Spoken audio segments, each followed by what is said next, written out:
Hi friends, today we will learn how to delete a row and a column in Excel. First we will talk about how to delete a row. Here column A, B, C, D and rows 1, 2, 3, 4, 5 like this continues. From here I want to delete a row number 4. I will select the row, then go to the home tab. In the home tab, under the cells group, there is an option delete. Then there are option delete cell, delete sheet row. Click on the option delete sheet rows. The row will be deleted.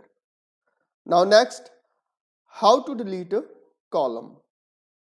Select the column, like here I am selecting the column H. Go to home tab, then under the cells group, click on the delete, and then there is an option delete sheet column. The column will be deleted. Another way to do the deletion of row and a column is select the row, like I am selecting the row 4. Right click on it and there is an option delete.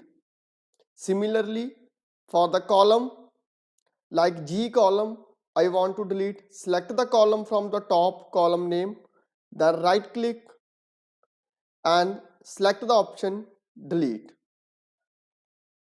So that's all for today. Hope you like the video. If you like the video, please subscribe the channel and press the bell icon for the latest updates. Thanks for watching.